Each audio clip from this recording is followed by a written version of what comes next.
you. Thank you.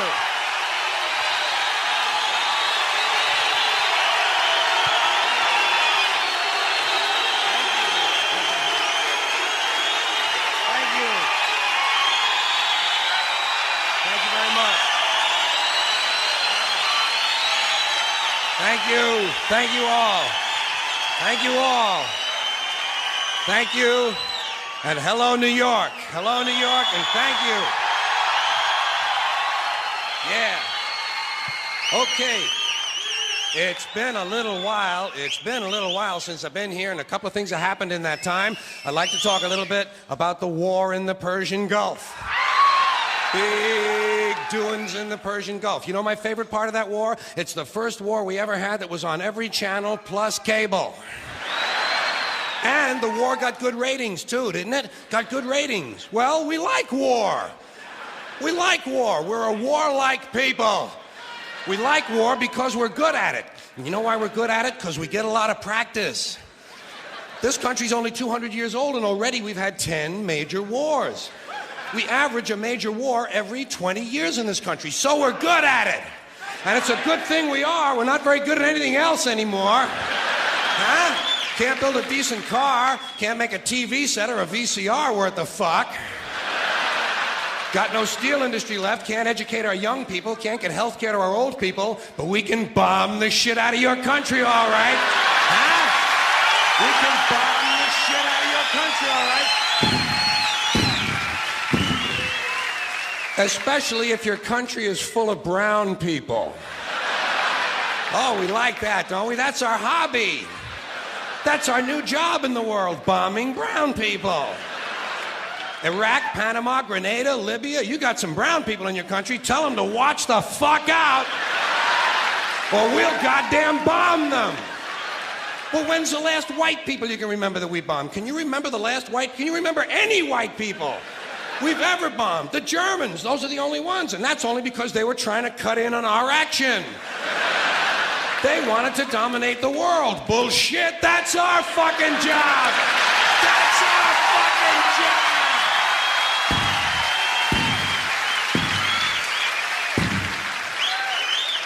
Now we only bomb brown people. Not because they're trying to cut in on our action, just because they're brown. Now, you probably noticed I don't feel about that war the way we were told we were supposed to feel about that war, the way we were ordered and instructed by the United States government to feel about that war. You see, I tell you, my mind doesn't work that way. I got this real moron thing I do. It's called thinking. And I'm not a very good American because I like to form my own opinions. I don't just roll over when I'm told to. Sad to say, most Americans just roll over on command. Not me. I have certain rules I live by. My first rule, I don't believe anything the government tells me. Nothing.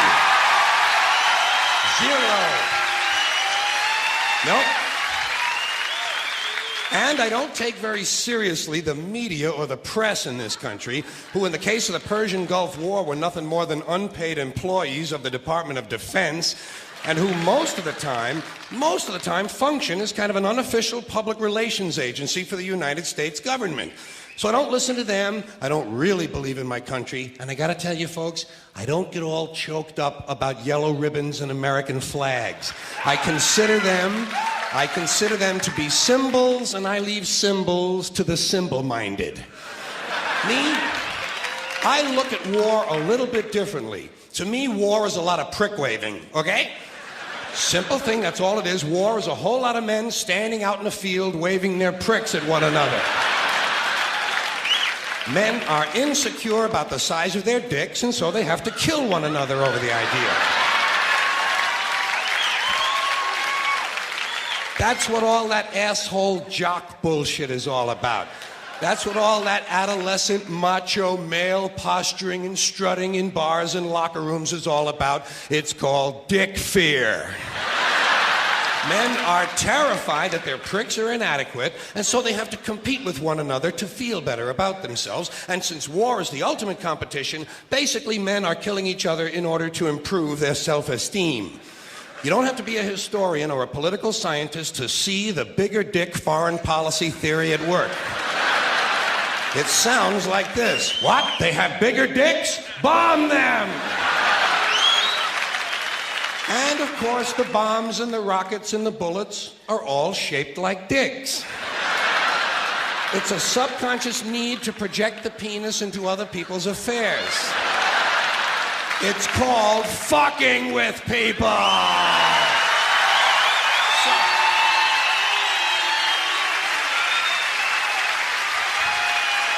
So, as far as I'm concerned, that whole thing in the Persian Gulf was nothing more than a big prick-waving dick fight. In this particular case, Saddam Hussein had questioned the size of George Bush's dick. And George Bush had been called a wimp for so long. Wimp rhymes with limp. George has been called a wimp for so long that he has to act out his manhood fantasies by sending other people's children to die. Even the name Bush. Even the name Bush is related to the genitals without being the genitals. A bush is a sort of passive secondary sex characteristic. Now, if this man's name had been George Boner, well, he might have felt a little bit better about himself and we wouldn't have had any trouble over there in the first place. This whole country has a manhood problem. Big manhood problem in the USA. You can tell from the language we use. Language always gives you away. What did we do wrong in Vietnam? We pulled out. Not a very manly thing to do, is it? When you're fucking people, you gotta stay in there and fuck them good. Fuck them all the way. Fuck them till the end. Fuck them to death. Fuck them to death. Fuck them to death. Stay in there and keep fucking them until they're all dead. We left a few women and children alive in Vietnam, and we haven't felt good about ourselves since. That's why in the Persian Gulf, George Bush had to say, "This will not be another Vietnam."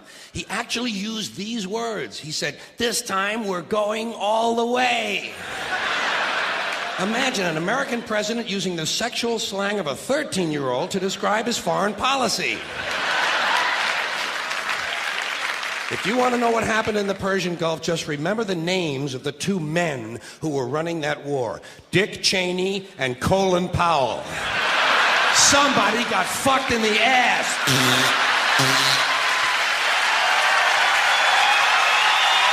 Thank you.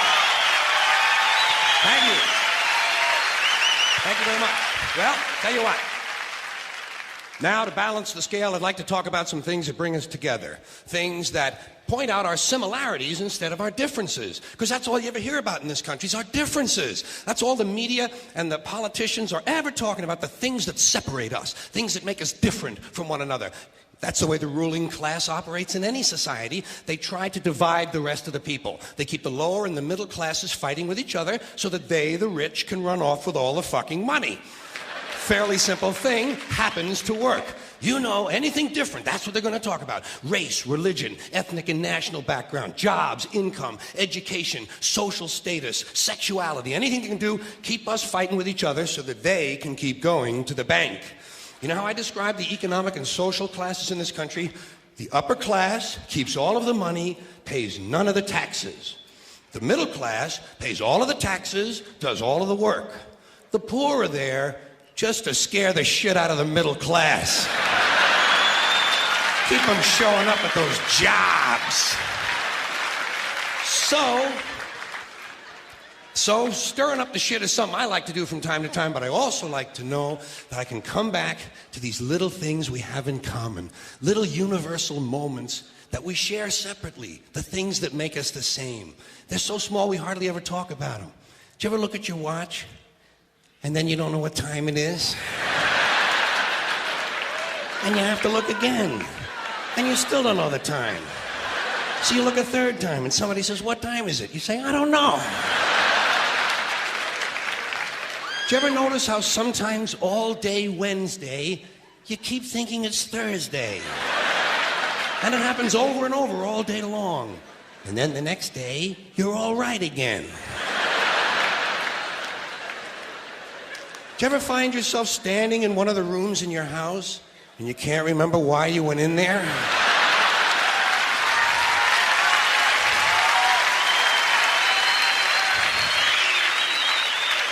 And 2 words float across your mind: Alzheimer's disease. You ever been talking to yourself and somebody comes in the room and you have to make believe you were singing? And you hope to God the other person really believes there's a song called What Does She Think I Am? Some kind of putz? Little experiences we've all had. You ever been sitting in a railroad train in a station and there's another train sitting right next to you and one of them starts to move and you can't tell which one it is?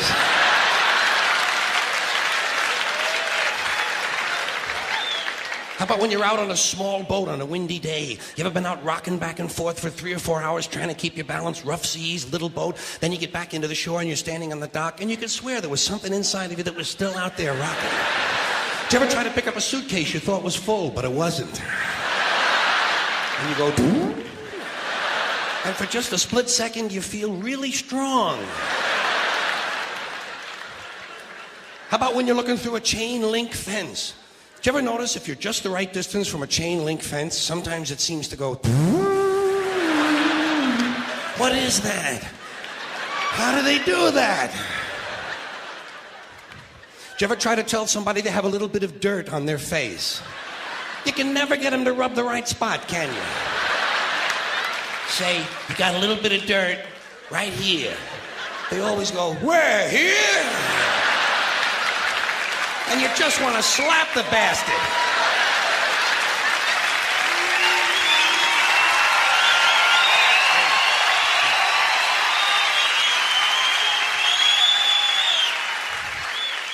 Did you ever notice how awful your face looks in a mirror in a restroom that has fluorescent lights? Every cut, scrape, scratch, scar, scab, bruise, boil, bump, pimple, zit, wart, welt, and abscess you've had since birth all seem to come back at the same time. And all you can think of is, I gotta get the fuck out of here!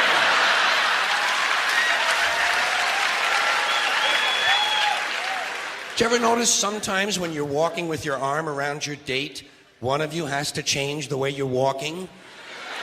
Men and women don't walk the same. One of them has to change. Either the man has to walk like this,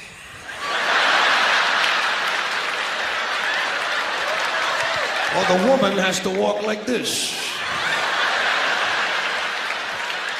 Joey, how are you?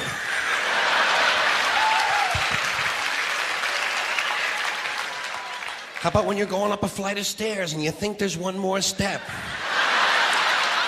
And you go... And then you have to kind of keep doing that, you know?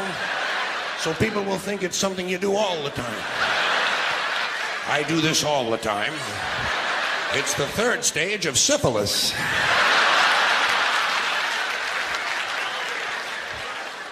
Same thing happens when you're going down the stairs. You could swear there was one more step.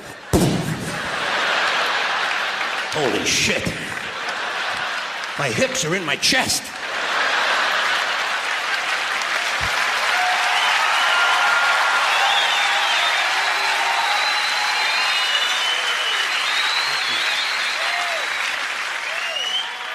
When you drink grapefruit juice in the morning, do you go like this?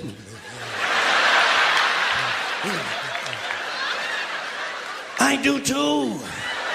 Why do we drink it? It's like ice cream throat. You know when you've been eating ice cream too fast and you get that frozen spot in the back of your throat, but you can't do anything about it because you can't reach it to rub it? You just have to kind of wait for it to go away. And it does. Then what do? Eat more ice cream! What are we, fucking stupid?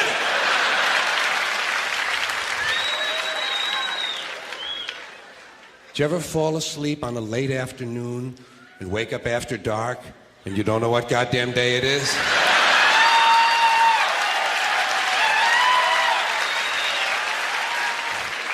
Like when you have your head on the pillow. Do you ever notice when you have your head on the pillow, if you close the bottom eye, the pillow is down there. Then if you switch eyes, the pillow moves up there.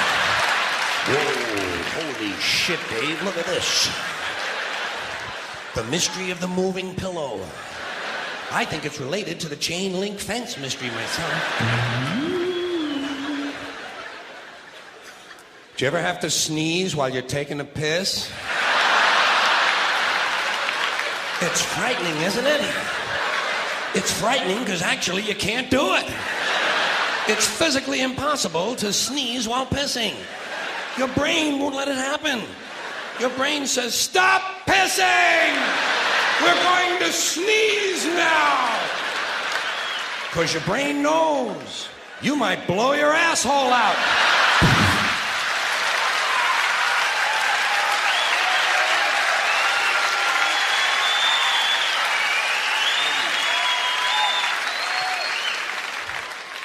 Something else we have in common, flying on the airlines and listening to the airlines' announcements and trying to pretend to ourselves that the language they're using is really English. Doesn't seem like it to me. Whole thing starts when you get to the gate. First announcement. We would like to begin the boarding process. Extra word, process. Not necessary. Boarding is enough. We'd like to begin the boarding. Simple, tells the story. People add extra words when they want things to sound more important than they really are. Boarding process sounds important. It isn't. It's just a bunch of people getting on an airplane. People like to sound important. Weathermen on television talk about shower activity. Sounds more important than showers. I even heard one guy on CNN talk about a rain event. Swear to God. He said, Louisiana's expecting a rain event. I thought, holy shit, I hope I can get tickets to that.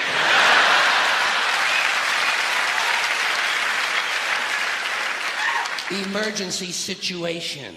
News people like to say, police have responded to an emergency situation. No, they haven't. They've responded to an emergency. We know it's a situation. Everything is a situation. Anyway, as part of this boarding process, they say, we would like to pre-board. Well, what exactly is that, anyway? What does it mean to pre-board? You get on before you get on? That's another complaint of mine. Too much use of this prefix pre. It's all over the language now. Pre this, pre that. Place the turkey in a preheated oven. It's ridiculous. There are only two states an oven can possibly exist in, heated or unheated. Preheated is a meaningless fucking term. It's like pre-recorded. This program was pre-recorded. Well, of course it was pre-recorded. When else are you going to record it? Afterwards? That's the whole purpose of recording, to do it beforehand. Otherwise, it doesn't really work, does it?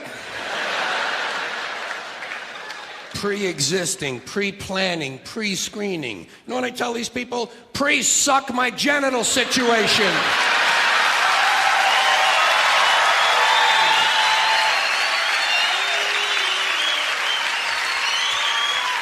And they seem to understand what I'm talking about. Anyway, as part of this pre-boarding, they say, we would like to pre-board those passengers traveling with small children. Well, what about those passengers traveling with large children? Suppose you have a 2-year-old with a pituitary disorder. You know, a 6-foot infant with an oversized head.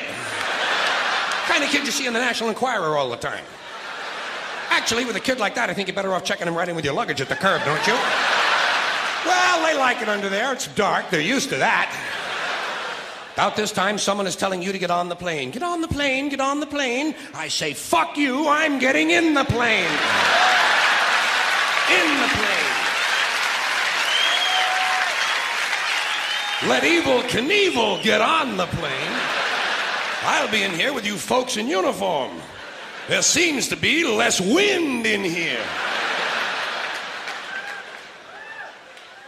They might tell you you're on a non-stop flight. Well, I don't think I care for that. No, I insist that my flights stop. Preferably at an airport. It's those sudden, unscheduled cornfield and housing development stops that seem to interrupt the flow of my day. Here's one they just made up. Near miss. When two planes almost collide, they call it a near miss. It's a near hit. A collision is a near miss. Look, they nearly missed.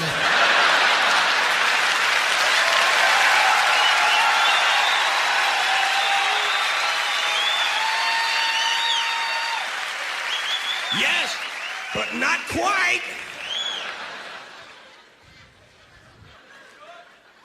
They might tell you your flight has been delayed because of a change of equipment. Broken plane. Tell me to put my seat back forward. Well, I don't bend that way. If I could put my seat back forward, I'd be in porno movies.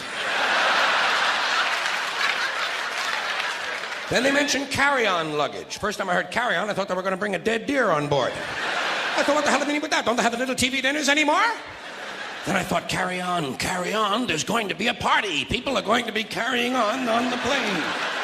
Well, I don't care for that. I like a serious attitude on the plane, especially on the flight deck, which is the latest euphemism for cockpit. Can't imagine why they wouldn't want to use a lovely word like cockpit, can you? Especially with all those stewardesses going in and out of it all the time. There's one. There's a word that's changed, stewardess. First it was hostess, then stewardess, now it's flight attendant. You know what I call them? The lady on the plane. Sometimes it's a man on the plane now. That's good, equality. I'm all in favor of that. Sometimes they actually refer to these people as uniformed crew members. Uniformed, as opposed to that guy sitting next to you in the Grateful Dead t-shirt and the fuck you hat. Who's working on his 9th little bottle of Kahlua, I might add. As soon as they close the door to the aircraft, that's when they begin the safety lecture. I love the safety lecture. This is my favorite part of the airplane ride. I listen very carefully to the safety lecture, especially that part where they teach us how to use the seat belts. Imagine this. Here we are, a plane full of grown human beings, many of us partially educated, and they're actually taking time out to describe the intricate workings of a belt buckle. Place the small metal flap into the buckle. Well, I asked for clarification at that point. Over here, please. Over here. Yes, thank you very much. Did I hear you correctly? Did you say place the small metal flap into the buckle, or place the buckle over and around the small metal flap? I'm a simple man. I do not possess an engineering degree, nor am I mechanically inclined. Sorry to have taken up so much of your time. Please continue with the wonderful safety lecture. Seatbelt. High-tech shit. The safety lecture continues. The next thing they do, they tell you to locate your nearest emergency exit. I do this immediately. I locate my nearest emergency exit, and then I plan my route. You have to plan your route. It's not always a straight line, is it? Sometimes there's a really big fat fuck sitting right in front of you.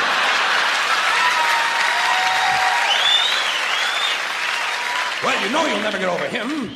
I look around for women and children, midgets and dwarfs, cripples, war widows, paralyzed veterans, people with broken legs, anybody who looks like they can't move too well. The emotionally disturbed come in very handy at a time like this. You might have to go out of your way to find these people, but you'll get out of the plane a lot goddamn quicker, believe me. I say, let's see. I'll go around the fat fuck, step on the widow's head, push those children out of the way, knock down the paralyzed midget, and get out of the plane where I can help others.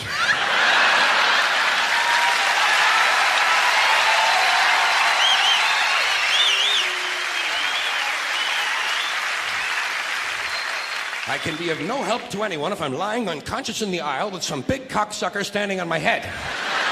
I must get out of the plane, go to a nearby farmhouse, have a Dr. Pepper, and call the police. The safety lecture continues. In the unlikely event... This is a very suspect phrase, especially coming as it does from an industry that is willing to lie about arrival and departure times. In the unlikely event of a sudden change in cabin pressure.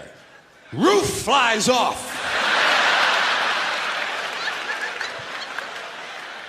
An oxygen mask will drop down in front of you. Place the mask over your face and breathe normally.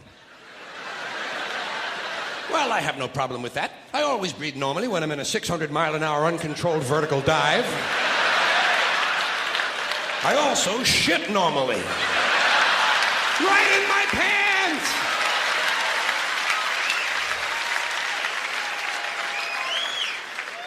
They tell you to adjust your oxygen mask before helping your child with his.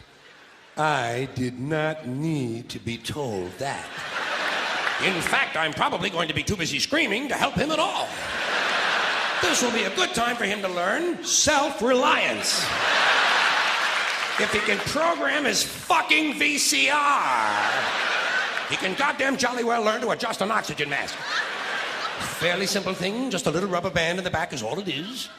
Not nearly as complicated as, say, for instance, a seatbelt. The safety lecture continues. In the unlikely event of a water landing.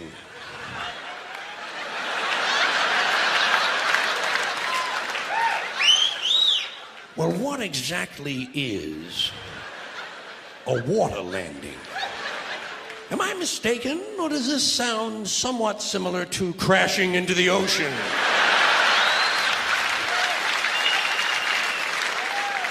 Your seat cushion can be used as a flotation device. Well, imagine that. My seat cushion.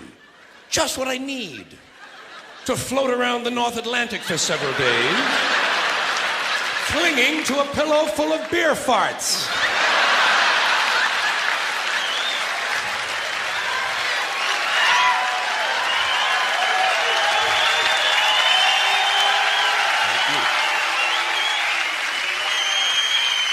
Thank you. The flight continues. A little later on, toward the end, we hear, "The captain has turned on the fasten seatbelt sign." Well, who gives a shit who turned it on? What does that have to do with anything? It's on, isn't it? And who made this man a captain, might I ask? Did I sleep through some sort of an armed forces swearing-in ceremony or something? Captain, he's a fucking pilot, and let him be happy with that. If those sightseeing announcements are any mark of his intellect, he's lucky to be working at all. Tell the captain, Air Marshal Carlin says, go fuck yourself.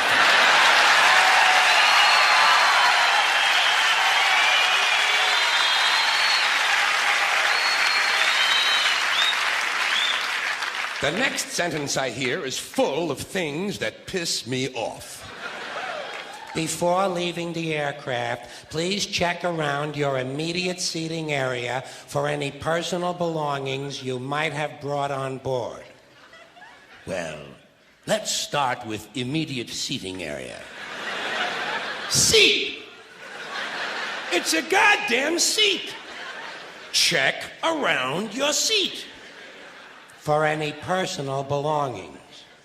Well, what other kinds of belongings are there besides personal? Public belongings? Do these people honestly think I might be traveling with a fountain I stole from the park?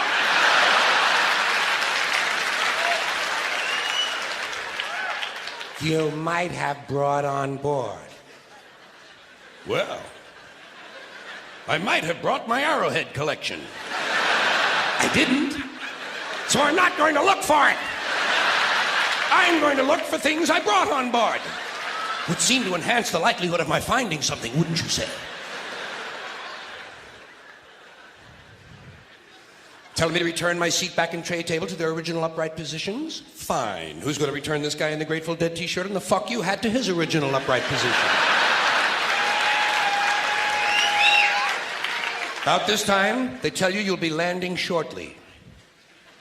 That sound to you like we're going to miss the runway?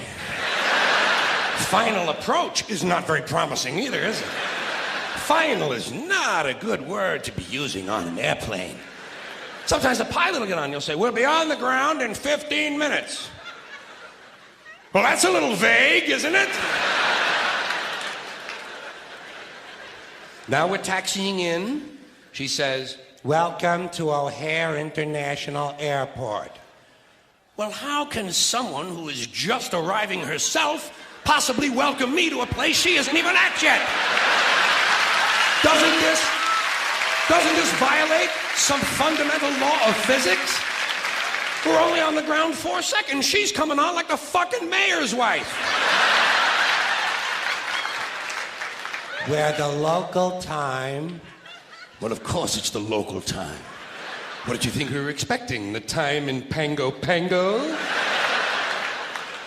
Enjoy your stay in Chicago or wherever your final destination might be. All destinations are final. That's what it means. Destiny, final. If you haven't gotten where you're going, you aren't there yet.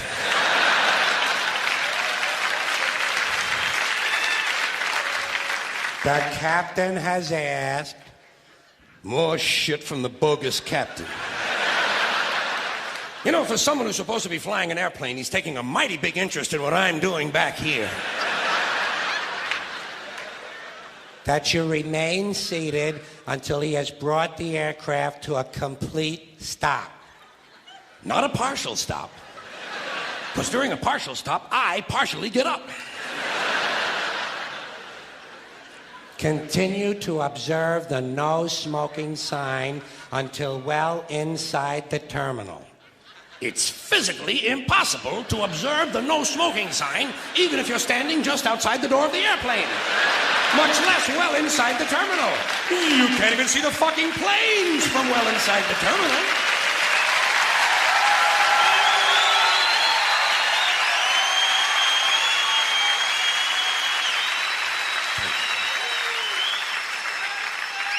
Which brings me to terminal.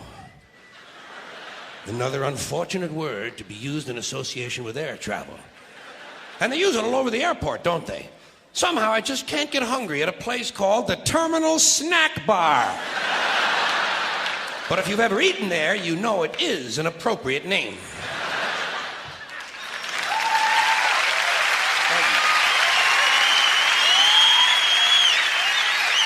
Thank you very much. Thank you.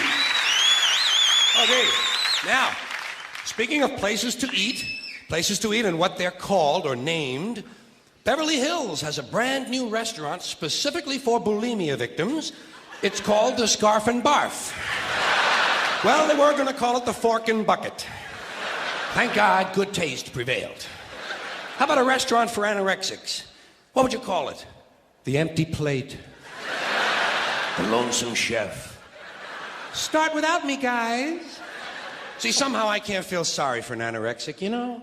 Rich cunt don't want to eat? Fuck her. Fuck her.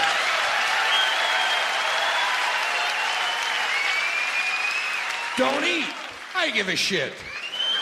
Like I'm supposed to be concerned about this. I don't want to eat. Go fuck yourself. Why don't you lie down in front of a railroad train right after you don't eat? What kind of a goddamn disease is that anyway? I don't want to eat! How do we come up with this shit in this country? Where do we get our values from? Bulimia, there's another all-American disease. This has got to be the only country in the world that could ever have come up with bulimia. Got to be the only country where some people are digging in the dumpster for a peach pit, other people eat a nice meal and puke it up intentionally. Where do we get our values from? I do not understand our values. By the way, speaking of American values, aren't we about due to start bombing some small country that only has a marginally effective air force? Seems to me like we're weeks overdue to drop high explosives on helpless civilians. People who have no argument with us whatsoever. I think we ought to be out there doing what we do best, gang, making large holes in other people's countries. I hate to be repetitious, but we are a warlike lot. We can't stand it not to be fucking with somebody. We couldn't wait for that Cold War to be over, could we? Couldn't wait for the Cold War to be over so we can go and play with our toys in the sand. Go and play with our toys in the sand. And when we're not invading some sovereign nation or setting it on fire from the air, which is more fun for our Nintendo pilots, then we're usually declaring war on something here at home. Did you ever notice that about us? We love to declare war on things here in America. Anything we don't like about ourselves, we declare war on it. We don't do anything about it. We just declare war on it. It's the only metaphor we have in our public discourse for solving problems, declaring war. We have to declare war on everything. We have a war on crime, the war on poverty, the war on litter, the war on cancer, the war on drugs. But you ever notice we got no war on homelessness, huh? No war on homelessness. You know why? There's no money in that problem. No money to be made off of the homeless. If you could find a solution to homelessness where the corporate swine and the politicians could steal a couple of $1 million each, you'd see the streets of America begin to clear up pretty goddamn quick. I'll guarantee you that. I will guarantee you that.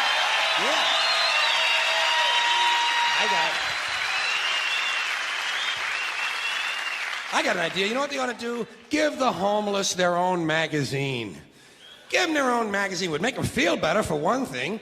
That's a sure sign of making it in this country. Every group in this country that arrives at a certain level has its own magazine. We have Working Mother magazine, Black Entrepreneur magazine, Hispanic Business magazine. In fact, any activity engaged in by more than 4 people in this country has got a fucking magazine devoted to it.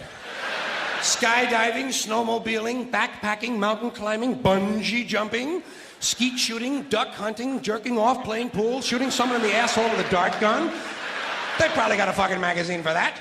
Walking! For Christ's sakes, walking! There's actually a fucking magazine called Walking. Look, Dan, the new Walking is out. Here's a good article, putting one foot in front of the other. Give them their own magazine. Give them their own magazine. You know what you call the magazine for the homeless? Better Crates and Cartons. Yeah, then when they get finished reading it, they can use it to line their clothing. That's a good, sound business solution, isn't it? That's the kind of answer you get from a conservative American businessman in this country. Yeah, let them read it. When they get finished reading it, they can use it to plug up the holes in them piano crates they all seem to like to live in. A good, sound, practical, conservative American business solution. I got an idea about homelessness. You know what they ought to do? Change the name of it. Change the name of it. It's not homelessness. It's houselessness. It's houses these people need.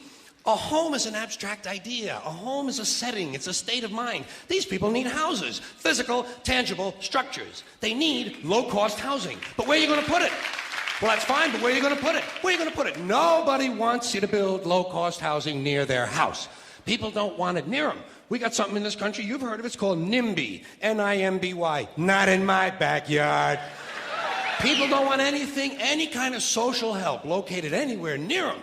You try to open up a halfway house. Try to open up a drug rehab or an alcohol rehab center. Try to do a homeless shelter somewhere. Try to open up a little home for some retarded people who want to work their way into the community. People say, not in my backyard. People don't want anything near them, especially if it might help somebody else. Part of that great American spirit of generosity we hear about. Great, generous American spirit. You can ask an Indian about that. Ask an Indian about if you can find one.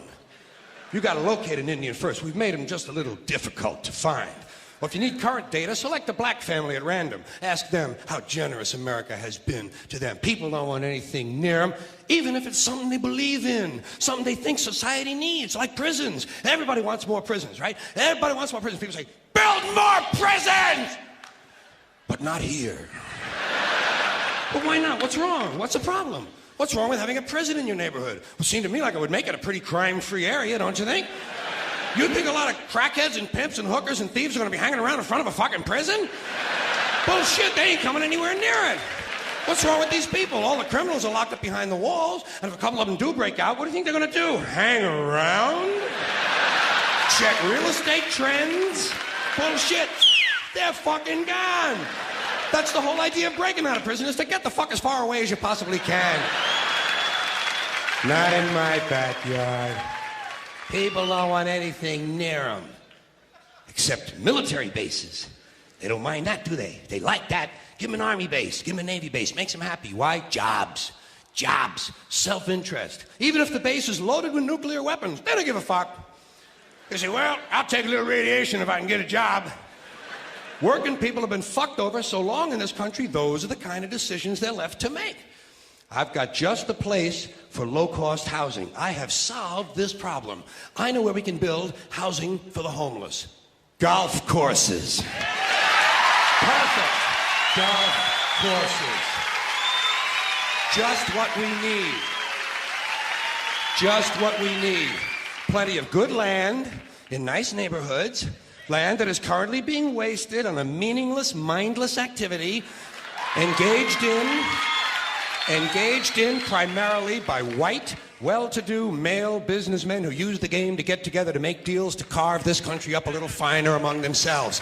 I am getting tired, really getting tired of these golfing cocksuckers in their green pants and their yellow pants and their orange pants and their precious little hats and their cute little golf carts. It is time to reclaim the golf courses from the wealthy and turn them over to the homeless. Golf is an arrogant, elitist game, and it takes up entirely too much room in this country. Too much room in this country.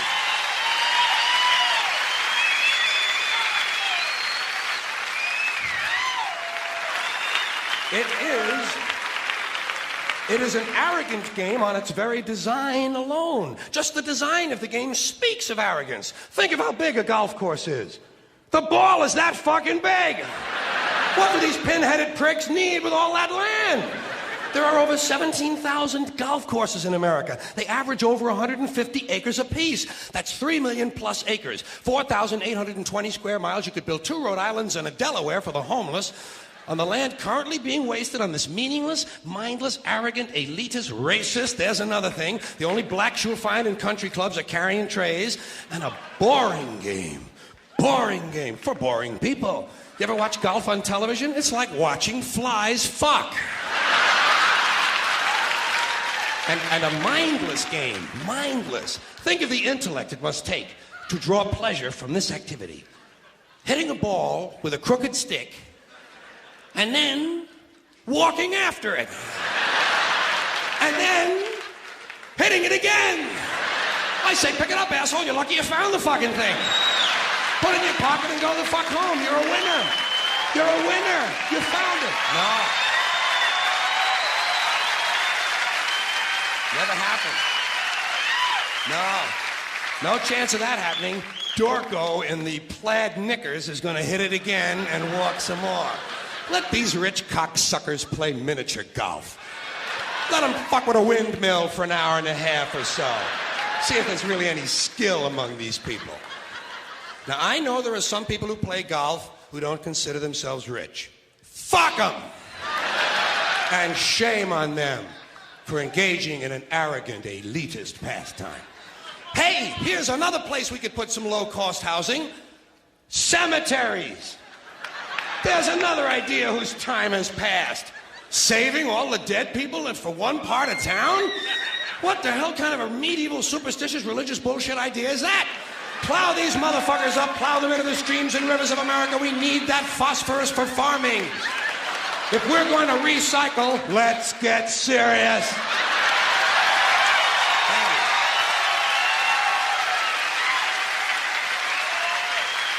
Thank you. I appreciate it. I appreciate that. Good to have a little sip of this. The water, I assume, is still safe to drink in New York, huh?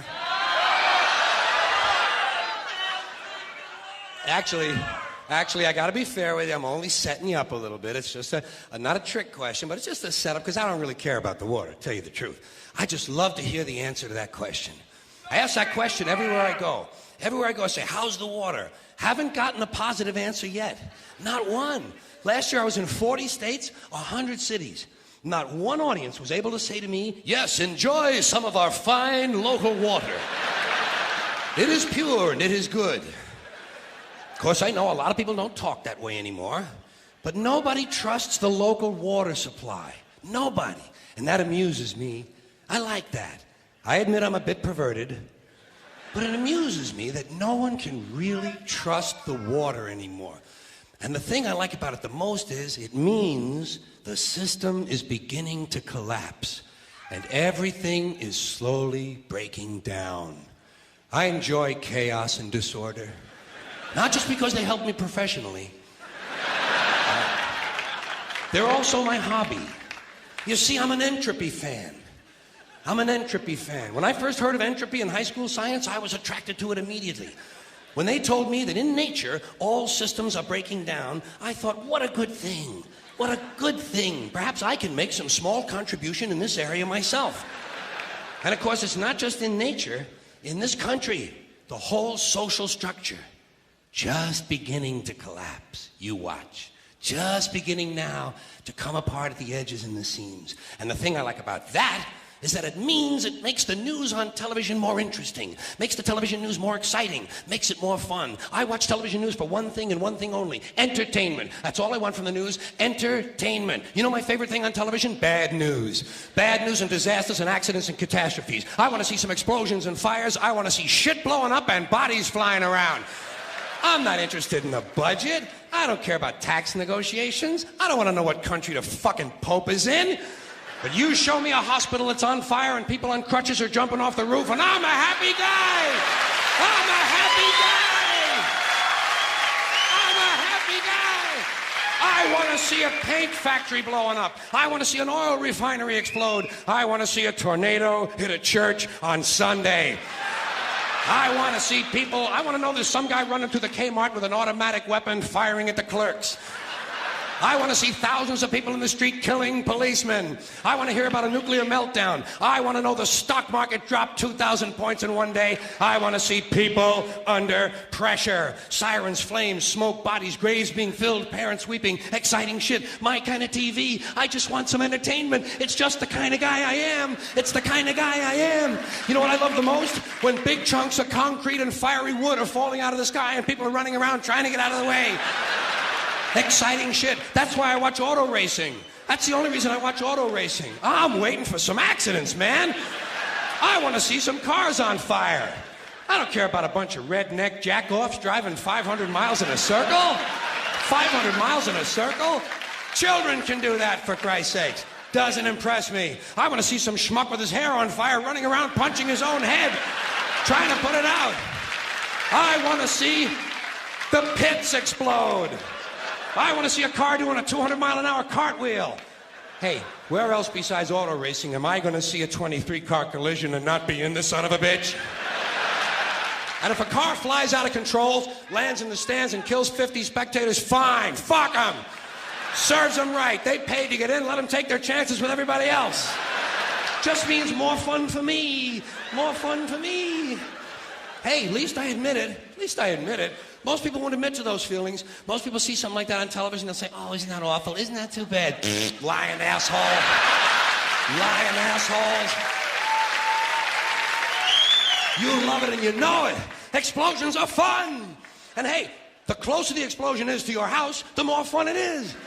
Did you ever notice that? Sometimes you have the TV on and you're working around the house. Some guy comes on television and says, 6,000 people were killed in an explosion today. You say, where? He says, in Pakistan. You say, oh, fuck Pakistan. Too far away to be any fun. But if he says it happened in your hometown, you'll say, whoa, hot shit, come on, Dave, let's go look at the bodies. Let's go look at the bodies. I love bad news. I love bad news. Hey, the more bad news there is, the faster this system collapses. Fine by me. Fine by me. Don't bother my ass. Don't bother my ass none. I'm glad the water sucks. I'm glad it sucks. You know what I do about it? I drink it.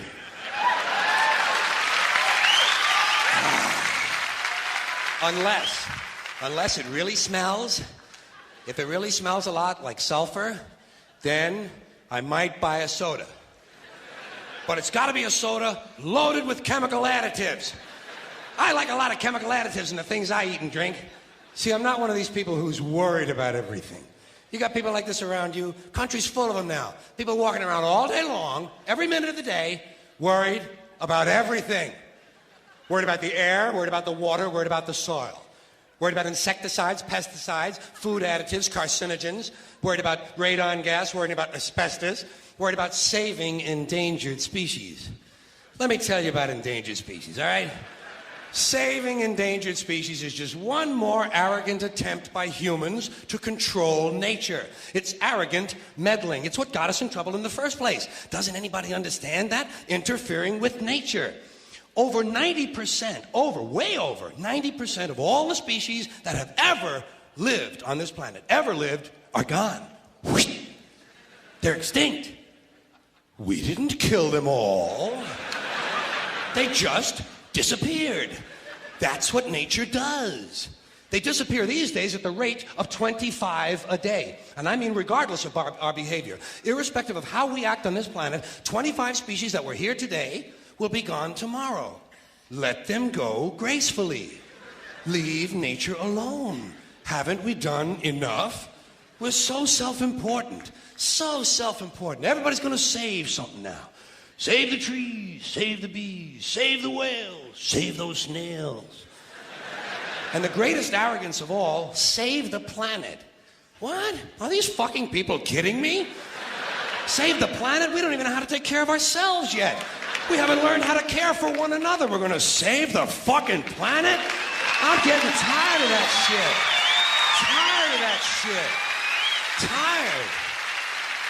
I'm tired of fucking Earth Day. I'm tired of these self-righteous environmentalists, these white bourgeois liberals who think the only thing wrong with this country is there aren't enough bicycle paths. People trying to make the world safe for their Volvos. Besides, environmentalists don't give a shit about the planet. They don't care about the planet. Not in the abstract, they don't. Not in the abstract, they don't. You know what they're interested in? A clean place to live. Their own habitat. They're worried that someday in the future they might be personally inconvenienced. Narrow, unenlightened self-interest doesn't impress me. Besides, there is nothing wrong with the planet. Nothing wrong with the planet. The planet is fine. The people are fucked. Difference. Difference. The planet is fine. Compared to the people, the planet is doing great. Been here 4.5 billion years. Did you ever think about the arithmetic? Planet has been here 4.5 billion years. We've been here, what, 100,000? Maybe 200,000? And we've only been engaged in heavy industry for a little over 200 years. 200 years versus 4.5 billion. And we have the conceit to think that somehow we're a threat? That somehow we're going to put in jeopardy this beautiful little blue-green ball that's just a-floating around the sun? The planet has been through a lot worse than us. Been through all kinds of things worse than us. Been through earthquakes, volcanoes, plate tectonics, continental drift, solar flares, sunspots, magnetic storms, the magnetic reversal of the poles, hundreds of thousands of years of bombardment by comets and asteroids and meteors, worldwide floods, tidal waves, worldwide fires, erosion, cosmic rays, recurring ice ages, and we think some plastic bags and some aluminum cans are going to make a difference? The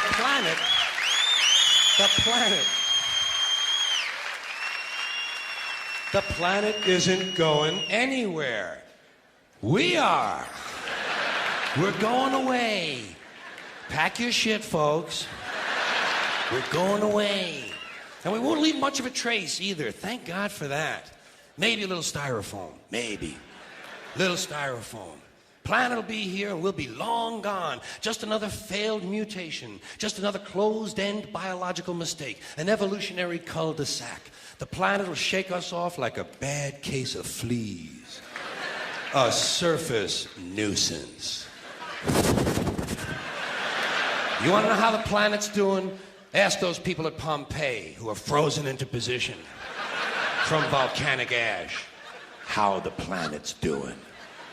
Want to know if the planet's all right? Ask those people in Mexico City or Armenia or 100 other places buried under thousands of tons of earthquake rubble if they feel like a threat to the planet this week.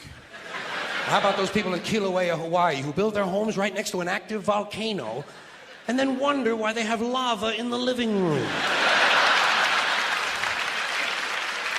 The planet will be here for a long, long, long time after we're gone, and it will heal itself, it will cleanse itself, because that's what it does. It's a self-correcting system. The air and the water will recover, the earth will be renewed, and if it's true that plastic is not degradable, well, the planet will simply incorporate plastic into a new paradigm, the earth plus plastic.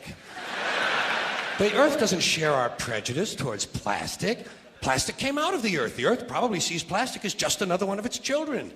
Could be the only reason the earth allowed us to be spawned from it in the first place. It wanted plastic for itself. Didn't know how to make it. Needed us. Could be the answer to our age-old philosophical question, why are we here? Plastic. assholes.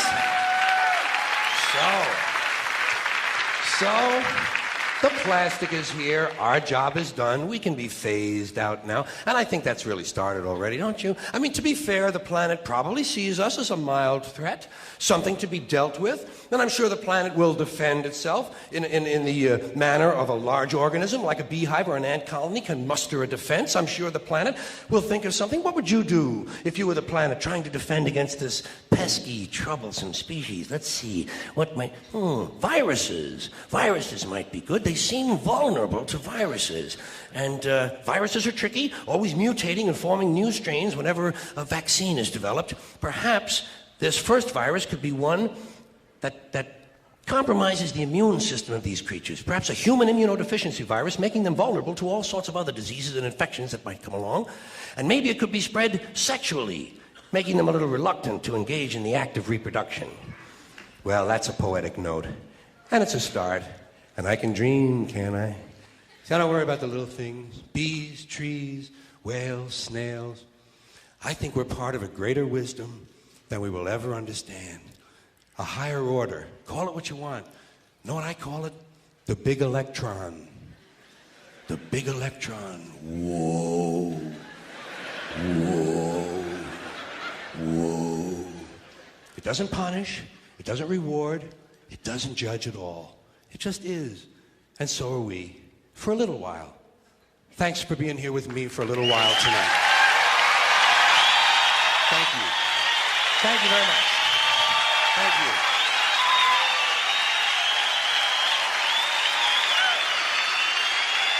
Thank you.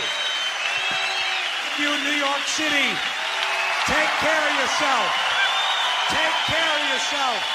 And take care of somebody else. Thank you. Good night.